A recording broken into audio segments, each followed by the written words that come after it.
इस वक्त एक बड़ी खबर आ रही है ईरान के इस्फहान से, जहां अमेरिका की एक बड़ी एयर स्ट्राइक हुई है। ईरान के इस्फहान में जबरदस्त धमाके सुने गए। जानकारी के मुताबिक इस हमले में बंकर बस्टर मिसाइल का इस्तेमाल किया गया है। वॉल स्ट्रीट जर्नल के मुताबिक इस्फहान स्थित ईरान के हथियार और मिसाइल साइलोस के पूरे डेपो को तबाह कर दिया गया है।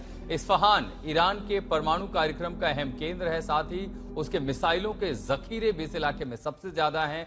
लगभग 23 लाख की आबादी वाले इस्फहान की पहचान दुनिया के सबसे प्राचीन शहरों में से एक है, लेकिन ईरान के लिए यह सामरिक तौर पर बेहद महत्वपूर्ण है। इस्फहान में ही ईरान का बद्र मिलिट्री एयरबेस है। इससे पहले 7 और 8 मार्च को भी अमेरिका ने यहां हमला किया था, बमबारी की थी। ऐसे में एक बार फिर अमेरिका ने बंकर बस्टर हथियारों का इस्तेमाल किया है, तबाही मचाई है। इस्फहान की ये तस्वीरें अमेरिकी राष्ट्रपति ट्रंप ने अपने सोशल मीडिया ट्रूथ सोशल पर भी पोस्ट की है। इस्फहान में जबरदस्त धमाका हुआ है। धमाका इतना तेज था, कई किलोमीटर दूर से लपटें दिखाई दी, धुएं का गुबार दिखाई दिया और धमाके सुनाई दिए। ट्रंप ने लगातार कहा था कि अगर बातचीत सही रास्ते पर आगे नहीं बढ़ी तो ईरान को जबरदस्त चोट पहुंचाएंगे, और ये तस्वीरें उसी चोट की ओर इशारा कर रही हैं। अभी तक जो जानकारी सामने आई है उसके मुताबिक इस्फहान में, जो कि ईरान के लिए सामरिक रूप से, रणनीतिक रूप से बेहद महत्वपूर्ण है, वहां ये धमाके सुनाई दिए हैं। प्रणय उपाध्याय हमारे सहयोगी हमारे साथ मौजूद हैं। प्रणय, कुछ और ज्यादा जानकारी मिल पाई है? अब तक हम जो तस्वीरें देख रहे हैं बेहद भयावह हैं और धमाके जो है काफी दूर तक सुने गए।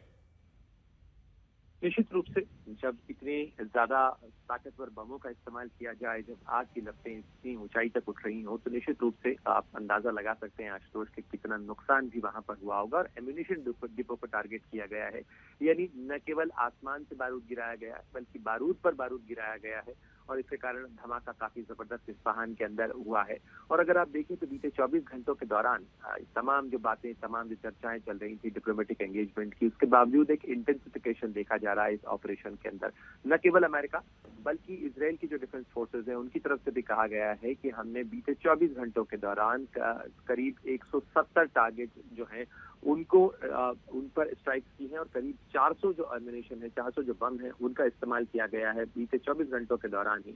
और खास तौर पर जो ईरान की के जो डिफेंस डिपोज हैं, उसके जो एम्यूनिशन डंप्स हैं, उनको टारगेट किया गया है। इसके अलावा जो तेहरान से लेकर इस्फहान तक IRGC के से जुड़े हुए प्रतिष्ठान हैं, उनको टारगेट किया गया है। इसके साथ ही जो बसीज के कंपाउंड्स हैं, उनको टारगेट किया गया है। यानी निश्चित रूप से इजराइल और अमेरिका दोनों ही ये संदेश देने की कोशिश कर रहे हैं कि अभी ईरान के खिलाफ उनके ऑपरेशन के अंदर न तो कोई कमी आई है, न किसी तरीके का कोई ये ऑपरेशन थमा है, बल्कि वो लगातार उन तमाम चीजों को एंगेज कर रहे हैं, उन तमाम खतरों को जिनसे उनको लग रहा है कि ये ऑपरेशन खत्म करने के लिए जरूरी है, वो सारे टारगेट जो है जो इस समय स्ट्राइक किया जा रहा है।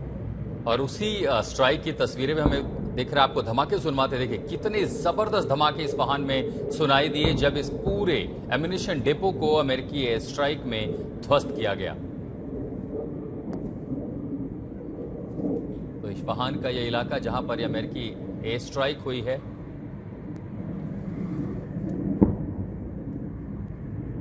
कई किलोमीटर दूर तक धमाके सुनाई दिए। प्रणय, एक तरफ व्हाइट हाउस कह रहा है कि देखिए बातचीत सकारात्मक हो गई है, जिन लोगों ने अमेरिका से झूठ बोला उन्हें तो नेस्तोनाबूद कर दिया गया, बातचीत आगे चल रही है, लेकिन उधर हमले भी चल रहे हैं। फिर ये 4 अप्रैल तक जो इंतजार की बात है, वो इंतजार हो किस चीज का रहा है?